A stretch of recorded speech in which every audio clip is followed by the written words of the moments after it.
dimanche, je veux avoir ici dans ces plateaux spéciaux pour le dernier dimanche de 2025, le pasteur Malou, le pasteur Faustin Malou avec nous.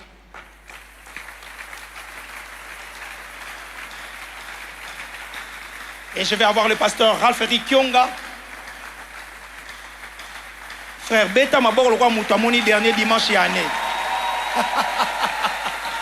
Et enfin avec le pasteur Eric Mouchipai.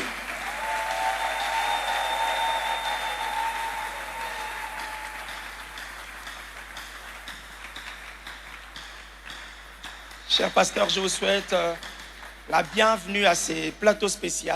Merci beaucoup. Particulier pasteur Kionga aujourd'hui. Pasteur Merci. Mouchipai, vous aimez bien cette chaise? Ouais, ça fait ça. Parce qu'elle bouge. Je peux tourner comme ça. Voilà. Vous savez, moi, dans la vie, il faut être soi-même et se sentir bien. Ah. Pasteur, ces derniers dimanches de l'année, nous voulons nous entretenir sur cette thématique. Vous qui nous suivez en live, nous vous souhaitons la bienvenue à ces cultes. Et vous avez aussi l'opportunité de poser des questions. Nous ne pourrons pas prendre toutes les questions. Vous savez, Talk Table, comment ça se fait? L'orateur ou les orateurs vont aborder la thématique et après quoi vous aurez l'occasion de poser des questions. Je n'en prendrai pas beaucoup, je n'en prendrai que 6 ce matin pour cette série. Eh bien, vous aurez l'opportunité de suivre ces messages à l'intégralité, mais vous avez aussi des résumés de 9 minutes, je crois qu'il y en a 3 disponibles déjà online pour que vous puissiez suivre et vous pouvez même poser des questions, probablement on pourra s'organiser pour y répondre. Mais pour aujourd'hui, nous allons en prendre 6 et nous allons nous entretenir avec vous. Merci. Pasteur Kionga, comment vous allez? Je vais bien, par la grâce de Dieu, ça va. Gloire à Dieu. Pasteur Malou et vous? Je vais bien. Merci beaucoup. Merci. Bon, Pasteur Mouchipai, j'ai vu comment il dansait sur sa chaise. La chaise qui danse, ce n'est pas lui qui danse, c'est la chaise qui danse. Pasteur, vous allez bien? Je vais très bien par la grâce de Dieu. Repositionnement spirituel. Repositionnement spirituel que nous allons aborder aujourd'hui. Une thématique que vous avez abordée le dimanche passé. Moi, j'ai retenu une partie que j'en fais ma partie à moi. Chaque saison regorge une promesse. Pasteur, pourquoi repositionnement spirituel? Pendant que j'ai médité, la Bible, je suis tombé sur les livres d'Hétéronome. Vous savez, des fois, il y a des moments où tu écoutes la parole de Dieu. J'écoute du 1er au 6e chapitre. Dieu demande à Moïse et à Aaron de faire les dénombrements, de pouvoir répartir les choses. Et puis à partir du chapitre 7, vous lisez, vous allez voir Dieu commencer maintenant à instruire. Et quand vous lisez ces livres, vous allez voir que Dieu répète la même chose, mais il est dit à une autre génération. Il y a eu 40 ans dans le désert, la génération avec Moïse, Aaron et les autres, certains ont péri, mais il y a eu une autre génération. Et c'est cette génération qui devait arriver en nous lisant Josué 1, Dieu il parle et dit, mon serviteur Moïse est parti, maintenant c'est toi, avec toi que je vais continuer cette œuvre, tu iras là-bas, tu vas posséder, c'est toi qui vas amener, mais il ne va pas amener l'ancienne génération, c'est une autre génération qu'il était en train d'amener, et Dieu devait refixer certaines choses dans les cœurs des enfants d'Israël, et il a commencé, et puis dans Deutéronome 30, le verset 15, il dit, je mets devant toi la vie et le bien, la mort et le mal. Et il suggère aux enfants d'Israël de choisir la vie. Regarde les choses que j'ai placées. Si vous choisissez la vie, c'était quand même un repositionnement. Ils ont eu à vivre avec les autres, une autre génération. Ils ont vu les moments difficiles. Il est possible qu'ils puissent répéter les mêmes erreurs qu'est l'ancienne génération, et Dieu est en train de fixer. Ce que je suis en train de dire, j'ai déjà dit à une autre génération, malheureusement, cette génération n'a pas pu. Vous savez, l'histoire, c'était à peine 40 jours qu'ils devaient entrer dans la terre promise, mais ça leur a pris 40 ans, et Dieu est en train de dire dans Deutéronome, je t'ai amené dans les déserts, je t'ai fait ceci pour parler à ton cœur, mais c'est comme si les enfants d'Israël avaient endurci les cœurs. Or, Dieu avait déjà fait la promesse depuis Genèse 4 à Abraham en disant que ta descendance ira en captivité pendant 400 ans et puis je viendrai les délivrer, il sortira avec toutes les richesses et moi-même je m'occuperai de la nation qui va l'assujettir. Et les moments arrivaient pour qu'ils puissent vivre ça, toute une génération est passée à côté de la promesse de Dieu, de ce que Dieu avait promis, que vous irez dans la terre promise où coule le lait et le miel. Mais comment cette génération n'a pas vécu? Juste parce qu'il s'est mal repositionné. Et on s'est dit, bon, ok, comme on est en train de finir l'année, on est en train de finir un cycle, on est en train de finir une saison, il est important de pouvoir se repositionner pour vivre. Vous savez, quand on fait les bilans, on ne vit pas toujours à 100% l'année, quoique c'est 365 jours. On a comme l'impression que certains ont mieux vécu l'année, nous on n'a pas bien vécu, mais il est possible que nous puissions jouir de ça. Et Dieu commence à fixer en se disant, ok, l'année qui vient, voici ce que je veux faire avec vous, pour vous et au travers de vous. Voici ce que je veux faire. Mais pour que vous puissiez jouir de ça, je mets devant vous la vie et le bien. Si vous choisissez la vie et le bien, voici ce que vous allez vivre si vous choisissez. Donc c'est par ces textes-là qu'est venu le thème repositionnement spirituel. Pasteur, vous parlez des générations de cette année, l'année prochaine. Je voudrais quand même reposer la question. De quelle génération parlez-vous? C'est de nous. Parce que l'année prochaine, c'est l'année prochaine dans quelques jours. Oui. Notre génération peut passer l'année prochaine. Vraiment. L'année prochaine, c'est un autre cycle qui commence. Et quand je parle de la génération, ça n'a rien à voir avec la génération ici. Nous sommes tous dans une seule génération de ceux qui ont donné leur vie à Jésus. Parce que quand je regarde le pasteur Faustin, la question de la génération, c'est pas facile. Yeah, quand on regarde le pasteur Faustin, donc, non, ça n'a rien à voir avec l'âge. C'est juste la génération de... Et je crois bien dans la génération de Josué, il y avait aussi les gens qui étaient plus... Il y avait aussi des pasteurs Faustin. Et donc, dans la génération de... il y avait aussi des... donc, c'est la génération de ceux qui croient en Jésus-Christ. Yes. Voilà, donc c'est la génération de... La Bible dit à tous ceux qui l'ont reçu, à tous ceux qui croient en son nom, elle a donné le pouvoir de devenir enfants de Dieu. C'est-à-dire que c'est une génération qui se repositionne en Christ et dans les instructions de Dieu pour pouvoir jouir de la saison qui arrive. Amen. Voilà. Oui, sentez-vous libre d'acclamer, hein? Sentez-vous libre.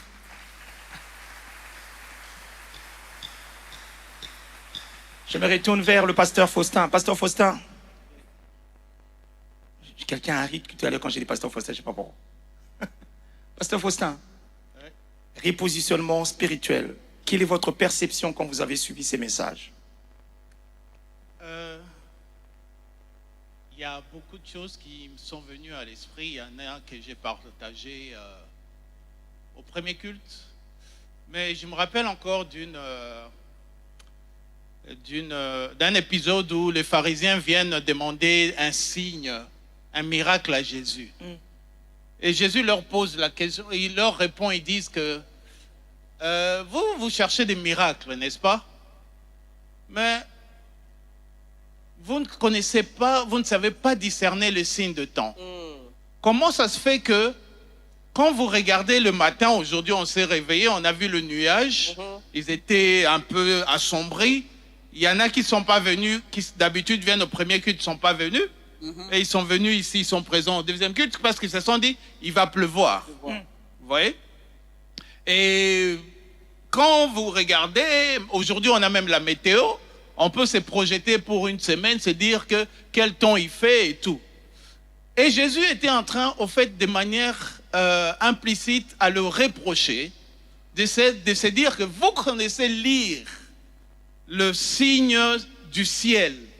Il y en a qui vont même vers les zodiaques, qui n'est pas recommandé, Dieu a interdit. Il dit que vous pouvez lire et dire que aujourd'hui il va faire chaud, aujourd'hui on est dans la saison, on est au mois de décembre, il pleut beaucoup, tout ça nous savons. Mais il leur a reproché, il dit, mais vous ne savez discerner le signe du temps. Si Jésus reproche, c'est pour dire qu'il est de leur responsabilité. Il était de leur responsabilité. Comme autant il est de notre responsabilité de discerner les signes de temps. Ça veut dire qu'à chaque moment où Dieu fait des choses, nous devons être capables de nous repositionner.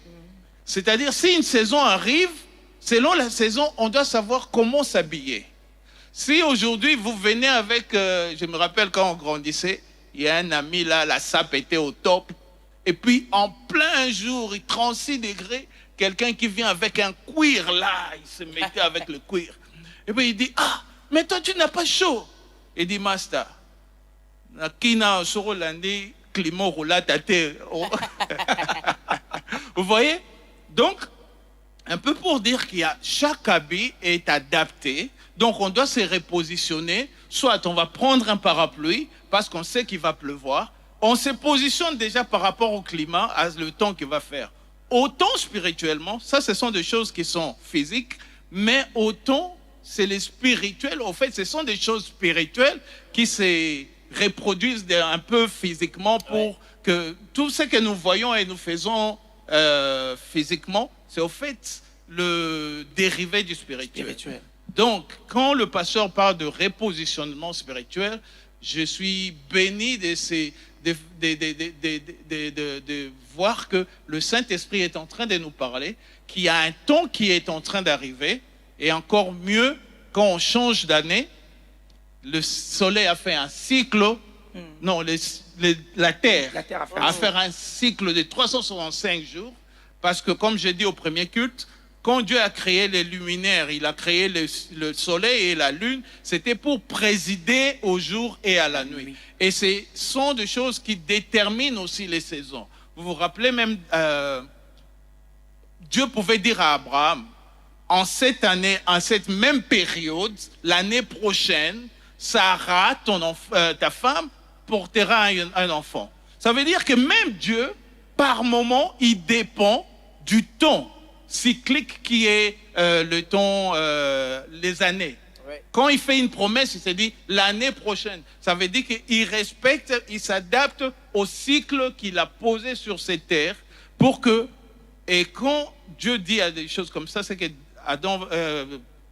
Abraham peut se dire aussi que, ok, il faudra que je me prépare parce que si je dois me préparer, je dois faire des choses qui se rapportent aux promesses de Dieu.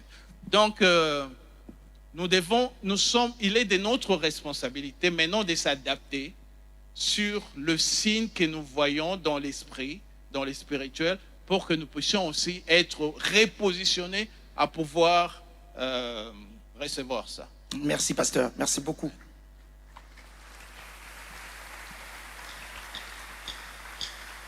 Pasteur Eric Kyonga. Oui. J'ai posé cette même question hier à vous. Pasteur, quelle est votre perception des repositionnements spirituels? Parce que nous étions en train de faire l'assimilation de ces cultes et le pasteur m'a regardé et m'a dit repositionnement spirituel. Alors aujourd'hui, je vous repose la question, ne me dites pas repositionnement spirituel. Pasteur, quelle est votre perception? Alors moi, il y a deux choses qui nous a bénis les dimanches passés. Il y a deux choses qui ont attiré mon attention dans ce message. La première, c'est le fait que ce soit une posture intérieure. Assez souvent, lorsqu'on parle de repositionnement spirituel, ce sont des termes. Hein. Il faut dire que notre christianisme est bourré de termes et quelquefois on a tellement de termes qu'on se perd à l'intérieur. Quand on dit repositionnement spirituel, certains voient directement on se positionne pour combattre, on se positionne pour faire ceci, pour prendre possession, pour faire cela. On a tendance à attribuer à cette expression-là directement des choses visibles. Quand on dit repositionnement spirituel, c'est que Dieu veut me donner telle chose. Dieu veut me faire accéder à telle dimension. Je veux avoir tel poste. Je vais certainement me marier. Je vais certainement changer de maison. Je vais faire ceci. Pourtant, il nous a été dit clairement que c'est d'abord une posture intérieure. À partir dans les 5 raisons, la première raison, posture intérieure. Et là, c'est déjà contre-intuitif, quoi. Oui. Ça va à contresens. On s'attend à l'extérieur, mais on s'attend à l'extérieur.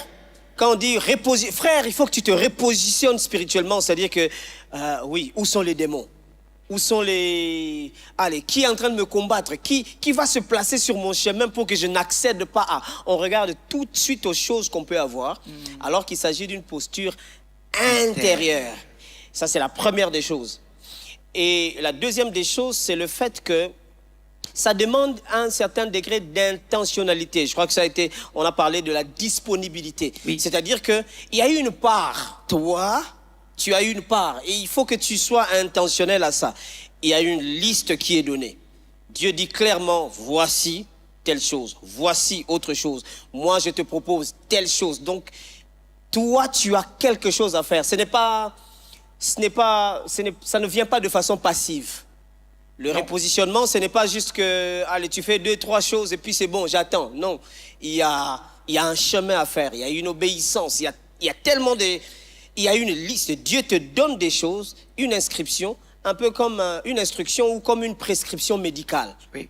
C'est donné, mais toi, tu dois être intentionnel, tu dois être donc disponible pour vivre ça. C'est les 2 choses qui ont vraiment attiré mon attention dans cette affaire de repositionnement beaucoup, spirituel. Pasteur. Oh, merci beaucoup. Pasteur Moutipa, je reviens à vous. Oui.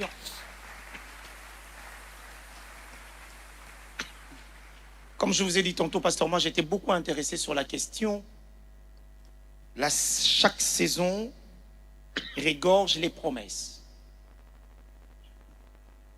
Pour que vous puissiez parler de repositionnement spirituel, certainement vous êtes repositionné spirituellement vous-même pour venir nous parler de repositionnement spirituel, afin que nous puissions commencer l'année. Alors, est-ce que pour cette nouvelle année qui commence 2026, auriez-vous l'amabilité de pouvoir nous dire quelles sont les promesses que régorge 2026 dans le repositionnement spirituel? Voilà, je vais aussi reposer la question, c'est les promesses personnelles ou... Non, pasteur, promesse pour nous. Ah, pour nous. Pour nous, l'Église. Je crois fortement qu'en 2026, c'est une année où Dieu veut que nous puissions nous développer à 360 degrés. Ouais, c'est ça. Partant de ces textes de... C'est vrai, il y a des promesses. Chaque saison a des promesses. Oui. Mais il y a aussi une certaine exigence. Vous voyez, quand on est sur la ligne pour courir, on attend tous les go. Et chacun doit être en mesure d'aiguiser ses sens pour capter les go. Vous voyez, c'est que nous sommes dans un stade, il y a du bruit, mais les athlètes doivent être en mesure de savoir que là, c'est les go. Quand ce n'est pas le temps de partir, quand tu pars avant, un peu plus tôt, tu es disqualifié. Quand tu pars après, tu perds. Au fait, tu ne vas plus arriver au moment opportun. Alors, il faudrait une certaine sensibilité, une capacité à discerner, à comprendre que ça, c'est l'ego. Et les grands travails, comme on a dit ici, la disponibilité, la responsabilité personnelle. Et je crois de tout mon cœur que la meilleure des choses à faire à notre niveau, c'est de se développer, de grandir, de croître.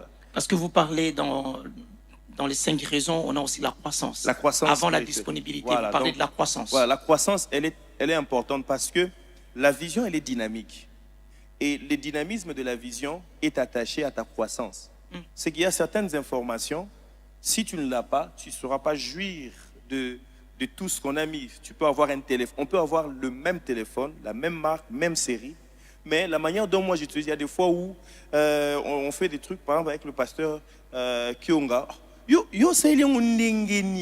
Mais c'est la même information, c'est le même manuel, c'est la même application, c'est toutes ces choses-là, mais tout dépend de l'information. Et cette information-là, c'est ce que Dieu veut. Il veut que nous puissions grandir. Galate, il dit, aussi longtemps que l'héritier est enfant, il ne diffère d'un esclave. Donc, quoique, c'est à lui. Mais puisqu'il est encore enfant, c'est un peu compliqué. Et Dieu sait qu'il attend de nous que nous puissions grandir. Jésus grandissait. Jean-Baptiste, on dit de lui, il grandissait. Même Samuel, on dit de lui aussi qu'il grandissait. Si Jésus, notre modèle, il dit il grandissait en sagesse, en stature et en grâce devant Dieu et devant les hommes, c'est le modèle aussi par excellence pour nous, pour que nous puissions jouir des choses. Puisque nous sommes en train d'aller dans un autre cycle de la vie, il est important que nous puissions grandir et jouir de la saison où vivre les promesses de Dieu ne serait qu'une conséquence de notre maturité. Ok. Voilà. Donc il y a une obligation ici dans le repositionnement de pouvoir grandir. De pouvoir grandir. Chacun de nous doit grandir. Pour vivre ce qui est réservé dans la saison. Pour vivre ce qui est réservé dans la saison. C'est comme dans les cycles de la vie, il y a des choses qu'on ne donne pas à un enfant. Un enfant de 10 ans dit « Papa, je vais me marier. » C'est pas, non, tu dois grandir. Et aussi, même quelqu'un quand il grandit, mais il ne donne pas l'épreuve de sa maturité. On ne sait pas autoriser qu'il puisse faire quelque chose. Il doit donner l'épreuve de sa maturité pour dire que cet homme ici, si on lui donnait cette fonction, il va faire preuve de maturité. Cette femme, si on lui donnait ça, il va faire preuve de maturité. Et je pense qu'avec Dieu, c'est comme ça. La maturité, ça n'a rien à voir avec l'âge spirituel ou bien l'âge physique. C'est juste ton engagement. C'est que tu peux grandir en 1 an. Tu peux grandir. Ça peut te prendre 10 ans pour grandir. Ça peut aussi te prendre 2 ans pour grandir. Voilà pourquoi il y a des gens qui ils viennent nouvellement dans la foi. Ils sont tellement zélés, ils veulent connaître. Mais on a comme l'impression qu'il est en train de dépasser ceux qui sont venus avant lui. Juste parce qu'il s'est donné la responsabilité de grandir, d'aiguiser ses sens pour que quand les opportunités de la saison se présentent, qu'il sache saisir ça. Vous voyez, on est tous là. Quand on donne l'ego, je sais que là, c'est le moment d'aller et je vais et puis j'ai les résultats. Donc l'année prochaine, c'est l'année où chacun de nous devrait se donner à grandir, à se développer. Développe ton appel, ta raison d'être. Développe les dons que Dieu a placés en toi. Grandis, développe-toi personnellement. Ce n'est pas un péché le développement personnel. L'homme est appelé à se développer, à grandir. Aussi longtemps que tu ne grandis pas, tu auras comme l'impression que tu es en train de subir la vie chrétienne. Or, la vie chrétienne n'est pas une vie où on subit. C'est une vie où nous sommes des actionnaires. C'est que nous agissons, nous passons en pratique. C'est ce que Dieu attend de nous. Merci beaucoup. Pasteur Kionga, vous avez une expérience. Parlons de la maturité. Vous avez une expérience récente de la question de la maturité. Et on a fait l'analogie ce matin. Exactement. Et c'est très Pouvez-vous nous en étonnant. parler? Et c'est très étonnant, justement, quand on voit comment le pasteur a dit ça, quand on regarde comment les enfants grandissent, tout ça. Et même le pasteur Faustin, je l'ai entendu dire quelque chose, que tout ce qu'il y a dans le visible ne fait que répliquer les vraies réalités spirituelles. C'est pour ça que dans la Bible, on a des endroits où Jésus dit, voilà, je suis le pain de vie, je suis l'eau de ceci. C'est-à-dire que toutes les choses, et la Bible dit que tout ce qui a été créé, visible, invisible, c'est en lui. C'est-à-dire que ça a été créé pour emmener finalement à comprendre que la meilleure réalité de ce visible, c'est l'invisible qu'il y a en Jésus. Et en Jésus, c'est parfait. Alors la question de la maturité, je me souviens encore, j'avais décidé d'acheter des vélos pour mes filles. Et c'est hier même que j'ai vécu je ne sais pas si je vais appeler ça le petit film, où pour celle qui est un peu plus grande, j'ai pris un vélo, c'est vraiment un vélo. Donc ça n'a pas d'artifice, ça n'a pas de déco, c'est un vélo. Nous connaissons l'esthétique et bon vélo. Donc il n'y avait pas d'esthétique. Allez, c'est un truc pour enfants quand même, mais c'est un vélo. C'est avec les 2 pneus derrière, mais il y a les 2 pneus, hein, les 2 roues à la base, et puis les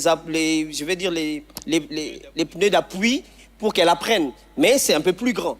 Et pour la petite, ça c'est vraiment un jouet, quoi. Donc elle monte dessus, il n'y a pas de chaîne, elle n'a qu'à pédaler à partir de devant. D'ailleurs, elle ne comprenait pas. Elle se mouvait elle-même avec ses jambes comme ça, là.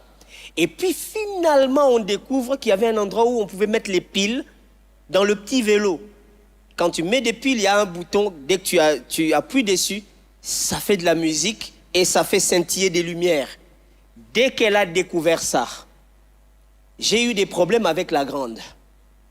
Pourquoi? Parce que dès qu'elle a vu la musique jouer dans le vélo de la petite, elle est devenue très triste. Et je savais que ça allait arriver, mais je me suis dit, bon, j'ai foi quand même en elle. Elle a quand même pris de l'âge, quoi. À un moment, Dieu se pose quand même la question et se dit, bon, je te fais quand même confiance, tu es quand même assez mature. Mais à ma grande surprise, elle a commencé à pleurer. Tu pleures pourquoi? Je veux aussi la musique. J'ai dit, toi, tu as un vélo. Maman, il y a un vélo à solo. Ça, c'est un jouet. Mais elle ne pouvait pas comprendre. J'essaie de lui expliquer, ça ne marche pas. J'ai dit à ma femme, Nakansaga Koli, Anega bébé. Finalement, non, Anega Moana. Alors, si on te dit que tu es enfant, c'est compliqué. Alors là, on rejoint cette phrase à Kinshasa. Kolako. Donc il y a des choses, tu ne peux pas jouir. Pourtant, elle a un vrai vélo. Mais elle ne sait pas jouir de ça parce qu'elle est attirée par un jouet qui joue de la musique et qui scintille des lumières. Repositionnement. Donc, moi, je dis, au lieu qu'elle se repositionne, ouais, elle se dépositionne. C'est-à-dire que... Aïe, aïe, aïe. À cause de ce qui brille, ce qui attire, ce qui frappe l'œil. Elle dit ça, c'est ça qui est meilleur. C'est ça qui est la Et chose pourtant, qu'il faut. elle a le vélo solide. Ok. Donc, dis au voisin, 2026, Colako. Cola. Pasteur Faustin, parmi les 5 raisons, on aborde aussi la question de l'obéissance. Oui. L'obéissance dans le repositionnement spirituel. Mhm. Qu'est-ce qu'on peut en dire, pasteur? L'obéissance, au fait, c'est la clé. Si on a connu la chute de l'humanité, c'est parce qu'on n'a pas été obéissant. On nous a tout donné, mais on voulait aller faire des choses de bébé. Aller manger les fruits qui ont été interdits, pendant que je m'imagine le nombre de fruits que nous avons ici sur la terre. Ils n'avaient même pas fini d'en manger, mais ils ont préféré quand même d'aller manger les fruits interdits par désobéissance. L'obéissance, c'est au fait, c'est ce qui fait la différence entre celui qui réussit et celui qui échoue. L'obéissance, c'est ce qui fait que, des fois, on a tendance à vouloir faire le sacrifice. Oh, je vais aller 40 jours. Au fait, pourquoi tu veux aller 40 jours? Est-ce que l'Éternel prend plaisir à aller 40 jours dans le jeûne de prière? Parce que tu te rends compte que tu es en retard de certaines choses. Ouais. Maintenant, tu veux faire un sacrifice, tu veux payer de tes propres actes. C'est un raccourci. Un raccourci pour essayer un peu de dire que Dieu, il va voir mon effort. Pendant que Dieu dit, l'obéissance vaut mieux que le sacrifice. Donc, des fois, il y a des choses que nous voulons faire par nous-mêmes, parce qu'on veut démontrer l'année qui va commencer, je vais entrer dans les Mabondeli, Dieu, des fois, il ne demande pas ça. Du reste, si Dieu t'envoie dans les Mabondeli, c'est par le Saint-Esprit qui va t'envoyer dans les Mabondeli. Ça veut dire que Jésus, même quand il est allé faire 40 jours, c'est poussé par l'Esprit qu'il a été faire 40 jours. C'est pas par sacrifice de quelque chose, c'est par obéissance. Dans tout ce que nous devons faire dans notre vie, c'est par obéissance. Et je me rappelle de ce que le pasteur a donné comme passage de Romains 12, je crois. Il dit, ne vous conformez pas au siècle présent, mais soyez transformés par le renouvellement de l'intelligence, afin que vous compreniez quelle est la volonté de Dieu, ce qui est bon, agréable et parfait. Comment vous allez être capable de comprendre ce qui est bon, agréable et parfait? Par le renouvellement de l'intelligence. Autrement dit, le renouvellement de l'intelligence, c'est la méditation de la parole de Dieu. Il a donné aussi le passage que ce livre de la loi ne s'éloigne pas de ta bouche, médite-le jour et nuit, afin que tu sois capable de réussir, et nul ne tiendra devant toi. Dieu va dans les superlatifs, mais avec de petites choses. Pour que nul ne tienne devant toi tant que tu vivras, il faut seulement méditer jour et nuit la parole. Mais c'est difficile pour nous. Nous voulons que, impose-moi la main, que j'ai l'onction, comme ça, nul ne peut tenir devant. Non, il dit que non. Dans le psaume 1, j'aime ça, qu'est-ce que la Bible dit? Heureux l'homme qui ne marche pas selon les conseils des méchants, qui ne s'arrête pas en compagnie de pécheurs, qui ne s'assied pas dans l'assemblée de moqueurs. Mais, et quand ça continue, il médite la parole de Dieu. Il est comme un arbre planté près d'un ruisseau, et tout ce qu'il fait lui réussit. Vous voyez? Et le pasteur a parlé des 360 degrés. Au fait, tout tourne autour du développement. On dit que, bien-aimé, je prie et je souhaite à ce que tu prospères à tous égards. C'est ça les 360 degrés. À tous égards. Mais comment tu vas prospérer à tous égards? Comme prospère l'état de ton âme, du renouvellement de ton intelligence. Donc l'obéissance, elle est simple, mais nous le rendons difficile. Yes. Donc c'est comme ça que je peux me résumer pour l'instant. Waouh, gloire à Dieu.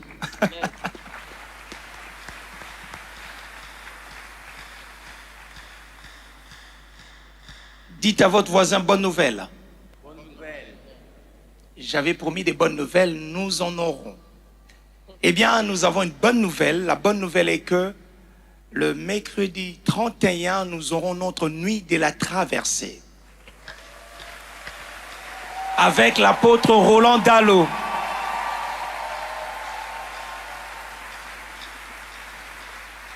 Les portes seront ouvertes à partir des 19h. Eh bien, nous commencerons notre culte à 21h. Chers parents, la bonne nouvelle pour vous aussi est que vous pouvez venir avec des enfants parce que nous allons aménager un site ici pour eux.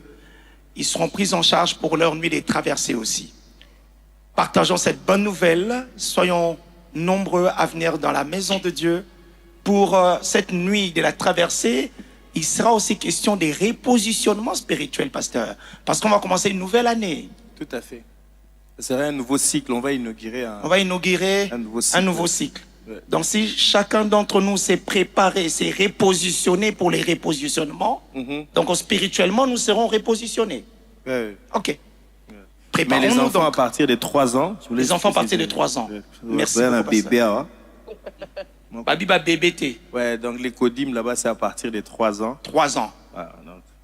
OK. Chers parents, à partir de 3 ans. Alors, nous allons prendre vos questions. Est-ce que les amis de Kalembalembe, vous êtes là? Kalembalembe, vous êtes là?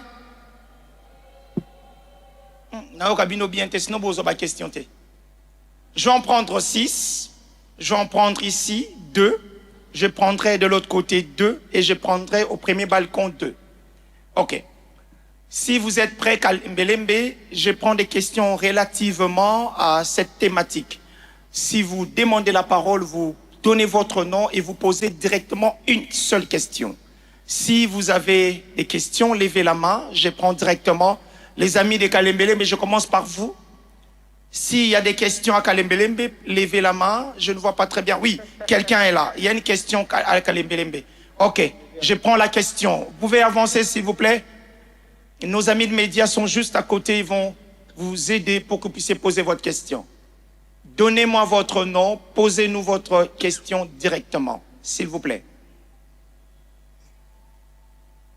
À Kalembelembe, je prendrai 2 questions.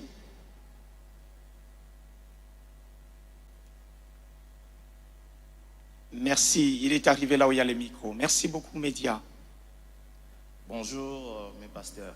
Bonjour. C'est le frère Chubambe Mapungu Ariel. J'aimerais poser la question au pasteur Mouchipai. J'aimerais savoir, le repositionnement, c'est saisonnier ou circonstanciel? Donc, on doit se repositionner par une saison ou par des circonstances qui nous arrivent. Voilà ma question. Est-ce que c'est une saison ou c'est circonstanciel? C'est bon. Merci beaucoup, frère Ariel. Merci pour votre question. Kalembelembe, la deuxième personne est là? Merci. La deuxième personne. Bonjour. Bonjour, moi c'est la sœur Esther. J'ai pas bien saisi votre prénom, s'il vous plaît. C'est la sœur Esther. La sœur Esther. Oui. Merci beaucoup, sœur Esther. Posez votre question, s'il vous plaît. J'allais poser la question. En fait, c'est pour tout le monde. Donc tout le monde peut poser, donc peut répondre. Je voulais juste savoir pourquoi est-il donc très. Pourquoi c'est important notre repositionnement spirituel? Pourquoi c'est important en tant que chrétienne? Donc il faut essayer un peu de donner plus de détails dans ça. Pourquoi je vais essayer d'expliquer. Dans notre vie, donc ce n'est pas automatique en fait, si je compris. C'est une procédure. Ce n'est pas du tuc au tac. On doit le faire progressivement. Par exemple, là, c'est une nouvelle année qui commence. C'est progressivement. Pourquoi c'est très indispensable pour nous?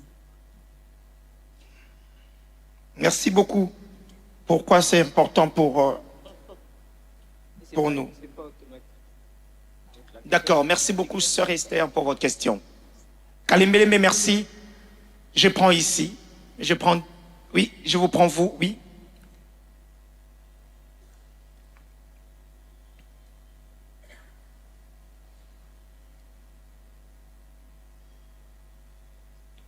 Je prends 2 personnes devant, oui. Il y a un micro par ici, s'il vous plaît. Ma sœur, veuillez avancer. Nos amis de médias vont vous indiquer qu'il y a un micro.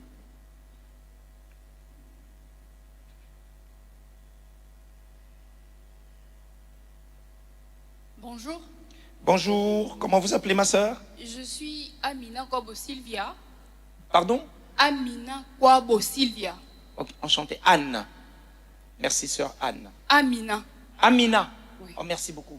Je vous prie de Alors, m'excuser. ma question va s'adresser à tout le pasteur. Ma question serait de savoir quels sont les signes concrets qu'un croyant doit observer pour savoir qu'il a besoin d'un repositionnement spirituel. Quels sont les signes concrets qu'un croyant doit observer pour savoir qu'il a besoin d'un repositionnement spirituel? Merci. Merci. Merci beaucoup. D'accord, je prends une personne ici. Comme ça, j'équilibre une là, une là. Oui, venez frère.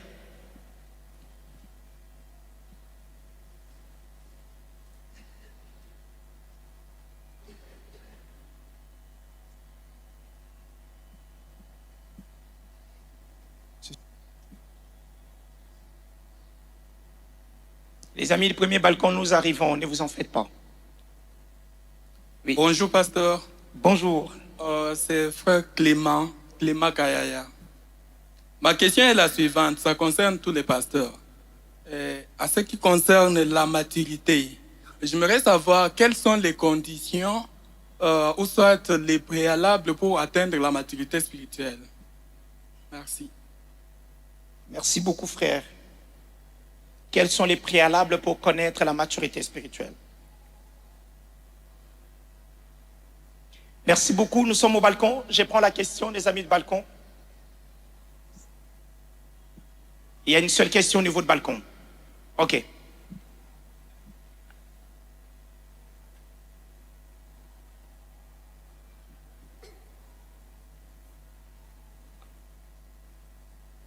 Merci, le frère vraiment fait l'effort, il descend. Merci beaucoup, bien-aimés frères. Merci, merci beaucoup pour l'effort. Avancez. Il descend. Oui. Il est déjà là. Oui, venez. Le micro ici là-bas. Bonjour pasteur et bonjour l'église. C'est le frère Kevin. Bonjour frère. Voilà. Ma question c'est que le repositionnement c'est aussi l'attitude du cœur envers les personnes qui peut-être nous persécutent. Alors, quelle attitude avoir pour surmonter la méfiance envers une personne proche de vous, par exemple la famille, et Dieu vous révèle qu'il complote contre vous et vous avez même des preuves. Mais la personne, vous avez l'impression qu'il ne s'est pas repenti ou converti de cela. Quelle attitude avoir et comment surmonter la méfiance? Merci. Quelle attitude avoir pour surmonter la méfiance? Voilà. J'aurais voulu vous poser une question relativement au repositionnement spirituel. Comment est-ce que je lis ça? C'est que le repositionnement spirituel, par exemple, vous sentez en vous que vous ne faites plus confiance aux personnes proches de vous alors que Dieu vous demande de manifester de l'amour. OK. Et vous avez ces personnes qui, par exemple, ont eu à comploter et vous vous êtes retirés. Comment renouer les liens et être en bon terme envers ces personnes? D'accord, merci beaucoup. C'est gentil, merci beaucoup. Et je prends la toute dernière personne, c'est une femme. Elle vient du balcon aussi, ma sœur. Bonjour, je suis la sœur Huguette Mukundi. Ma question s'adresse à tous les pasteurs. J'aimerais savoir quels sont les défis auxquels les chrétiens peuvent être confrontés pour vivre leur positionnement spirituel. C'est-à-dire qu'on peut être... il existe peut-être plusieurs choses qui nous empêchent de vivre les réels positionnements spirituels. Alors j'aimerais savoir ce qui pourrait nous empêcher à nous chrétiens de vivre ces repositionnements et comment remédier à cela. Merci.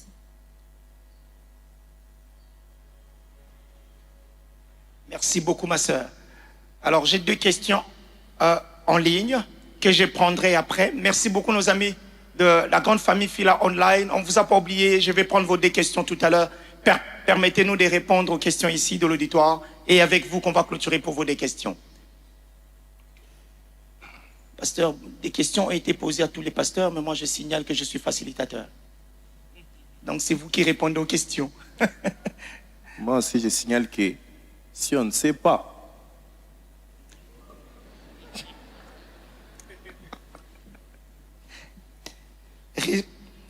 le repositionnement spirituel est-il dans une saison ou par circonstance? La toute première question. Pasteur Eric Mochipai. alors je vais prendre deux exemples de la Bible. Le premier, c'est dans Exode de Moïse.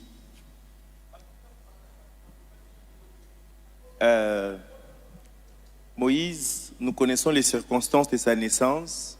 Les enfants d'Israël étaient en train de grandir, ils devenaient de plus en plus puissants. Et la Bible dit qu'il y a eu un autre pharaon qui ne connaissait pas Joseph. Et puis il y a eu tout ce qui a suivi. Et par grâce, Moïse a été sauvé. Et il a passé pratiquement 40 ans dans la maison de Pharaon. 40 ans. Et un jour, il vient, il trouve ses frères en train d'être maltraités.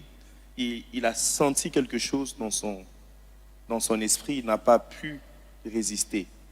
Déjà, comme on a dit, hein, les repositionnements, c'est d'abord une posture intérieure. Ce sont les choses que tu ressens dans ton cœur, qui peuvent être des bonnes choses, qui peuvent aussi être... On peut se repositionner dans les mauvaises choses, mais qui peuvent être aussi des bonnes ou des mauvaises choses. Et il a senti ça. Et il a utilisé les moyens humains qui a fait de lui un fugitif. Il a fui. Il est allé se retrouver très loin d'Égypte. Il est devenu berger pendant 40 ans encore chez son beau-père là-bas. Et puis un jour, il fait une rencontre avec le Seigneur. Quand nous regardons bien, il y a eu des saisons. Il y a eu des saisons où on voulait le tuer quand il était petit. Par la grâce de Dieu, il a été épargné. Il y a eu une saison où il devait cesser d'être fils dans la maison de Pharaon. Il y a eu une saison où il est devenu berger. Et puis il y a eu une saison où il est devenu libérateur quand il a rencontré les seigneurs. Ça montre que Dieu a marché avec la même personne, mais dans différentes saisons de la vie. Une saison où il devait se contenter de ce qu'il avait dans la maison de Pharaon. Il y a une saison où il devait être berger, il travaillait chez quelqu'un. Et Dieu était en train, si vous regardez toutes ces saisons, le préparer à l'autre saison. Vous voyez là-bas, il s'est battu pour défendre ses frères. Il est devenu berger. Quand il est arrivé, il s'est battu aussi pour défendre le troupeau. Et Dieu le préparait déjà à prendre des risques pour Israël quand il est allé vers Pharaon. Et 40 ans, il a encore conduit les enfants d'Israël dans les déserts jusqu'à ce qu'il puisse finir sa saison. Donc on regarde la même personne, mais il a fonctionné différemment. Des fois, on pense que quand on fonctionne avec Dieu, nous on avait cette maladie, hein, quand tu sers à l'église, tu es dans un ministère, tu ne peux pas quitter un autre ministère pour aller dans un autre, ou tu ne peux pas quitter une église pour aller dans une autre église. Et on appelait à l'époque ces termes-là vagabond spirituel. On disait, frère, tu es instable, tu te retrouves aujourd'hui dans tel ministère. Oui, ce sont les saisons de la vie. De la même manière, on était à l'école maternelle. Après l'école maternelle, on va à l'école primaire. Après l'école primaire, on va à l'école secondaire. Après l'école secondaire, on va à l'université. Après l'université, on entre dans la vie pratique. Ce sont des saisons. Si tu restes pendant longtemps, toi-même, tu trouverais que ça sera très ennuyant, en fait, tu vois. Donc, c'est la même personne, différentes saisons de la vie. Ça montre que pendant le premier 40 ans, Dieu était aussi avec lui. Pendant 40 ans. Exactement. Quoi qu'il n'avait pas encore rencontré le Seigneur, mais Dieu a permis que cette saison-là puisse arriver parce que il est le maître des temps et des circonstances. Et il sait comment est-ce qu'il nous prépare à chaque saison. Quand tu étais païen, c'était une saison.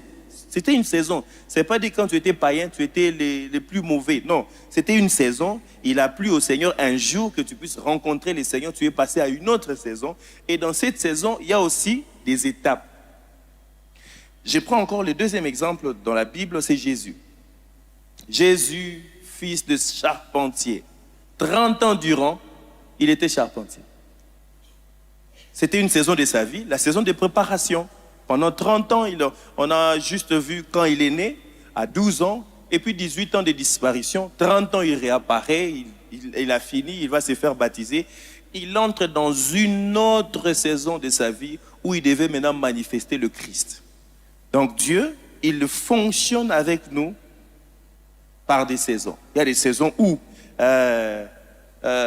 tu es, je sais pas, tu es moniteur à l'école de dimanche. Il y a une saison où tu es dans telle entreprise, tu es ici. Il y a une autre saison où tu dois être promu. Il y a une saison où tu dois démissionner. Il y a une saison où tu dois commencer. Enfin, ce sont des saisons de la vie que Dieu prévoit pour chacun de nous. Et pour jouir de cette saison, comme on a insisté sur l'affaire de la maturité, je l'ai dit les dimanches derniers ici, c'est que la maturité, ce n'est pas le fait de maîtriser les Écritures. La maturité, ce n'est pas le fait... Avant, on pensait que la maturité, c'était bloquer les versets. Non, moi, j'ai du mal à retenir des versets. Avant, on culpabilisait. On n'est pas obligé de mémoriser certaines choses. La maturité, ce n'est pas être toujours là à l'église, ponctuel, je sers le Seigneur. La maturité n'a rien à voir avec tout ce qu'il y a de l'extérieur. Mais la maturité est liée à la capacité à discerner le bien du mal.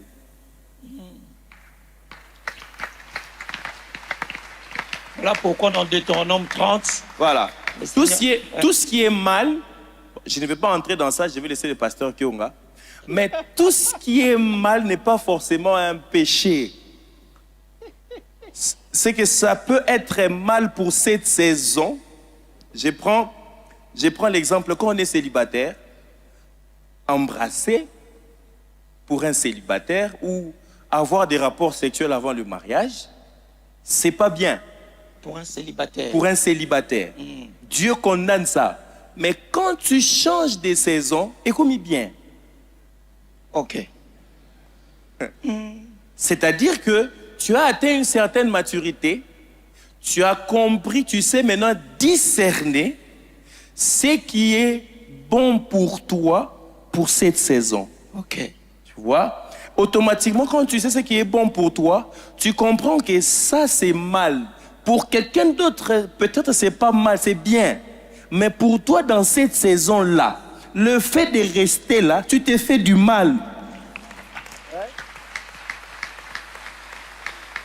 C'est que Dieu veut que tu puisses quitter cette entreprise-là. Le fait que tu restes là, même si on t'a payé $10,000, puisque ce n'est plus dans le plan de Dieu pour toi, tu es en train de faire mal. Ouais. Tu vois? C'est que ce qui sera bien, c'est de quitter, d'obéir, de comprendre que ma saison ici est finie. Je dois aller dans une autre saison. Non seulement que tu t'es fait du mal, mais tu fais aussi du mal à tous ceux qui t'entourent. Parce qu'il faut qu'il y ait quelqu'un d'autre qui te remplace là, et tu dois aller commencer à un autre endroit où d'autres personnes t'attendent pour que tu sois leur bénédiction. Ok. Tu vois? Oh. Ce qui veut dire, quand tu quittes cette saison, Dieu te remplace par quelqu'un d'autre Qui était prévu dans la saison. Qui était prévu dans cette saison-là. Et quand tu vas dans une autre saison, Dieu va enlever aussi quelqu'un d'autre et il va te positionner là. Et c'est très important de grandir. Dis au voisin, cool là. Parce que tu nous prives au fait de quelque chose. Tu nous prives d'une atmosphère, tu nous prives des grâces, tu nous prives la visitation, juste parce que tu n'es plus dans cette saison-là, tu dois quitter. Il y avait une chanson dans les années 90, c'était chanté par le frère René Lokwa, je crois. Ils avaient fait un groupe comme ça. Et j'aimais bien la partie des épées Samoun au passage. Donc il y a des gens qui doivent donner les passages aux autres. Quoi. C'est-à-dire parce que Tisuko a respecté ses oies d'Ambete aux frère Wane Fonda remplacé. Mais pasteur, c'est ce que j'ai souvent remarqué quand Jésus a dit aux disciples que je m'en vais vous préparer une place, que votre cœur ne se trouble point. Je m'en vais vous préparer une place. Même Jésus, quand il a vécu sur terre, il nous a montré, lui, il était l'exemple parfait, pas un exemple, c'est l'exemple parfait. Même le mot exemple est exemple à cause de lui. C'est-à-dire que C'est-à-dire que si tu trouves un exemple, c'est que Jésus est le meilleur en termes d'exemple. Yes. Alors, Jésus dit que votre cœur ne se trouble point. Il dit, moi je vais vous préparer une place pour que là où je suis, que vous puissiez y être. Et tu sais qu'avant, on interprétait ce verset en disant que Jésus est allé nous préparer une place là-bas. Comme ça, là où il est.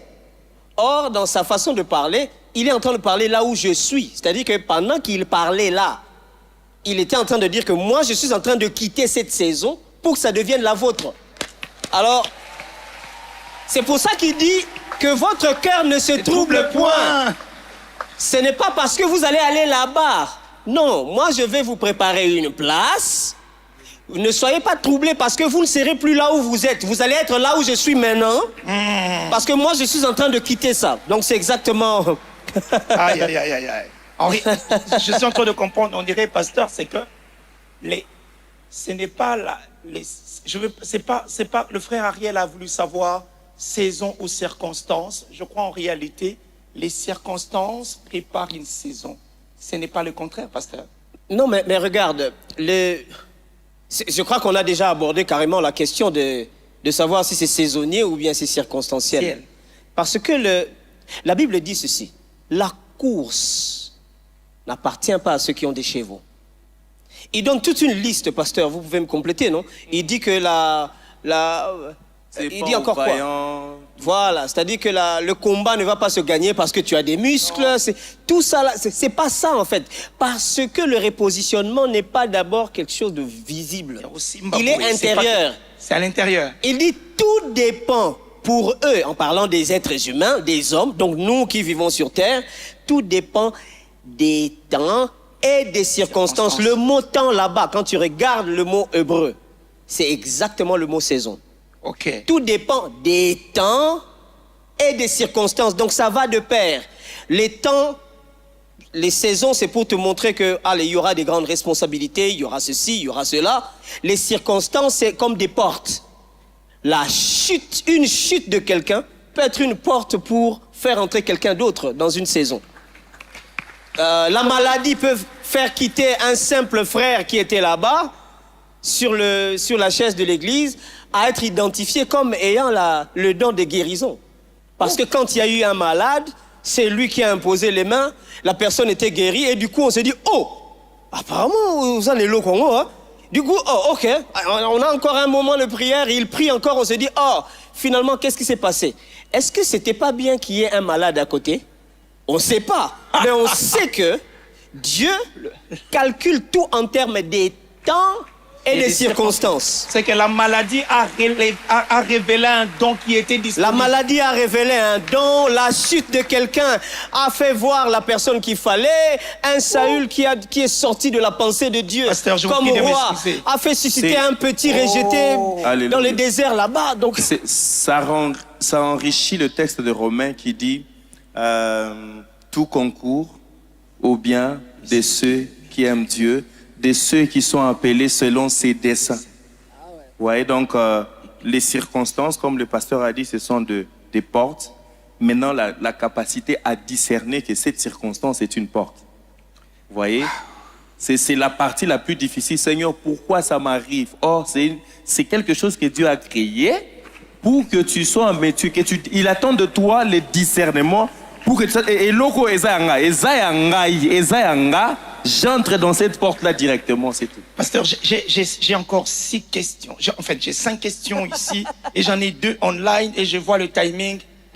Aïe, aïe, aïe, aïe, aïe. Il y a tellement de choses à dire. Bon, alors, je prends cette deuxième question, je la pose au pasteur Faustin.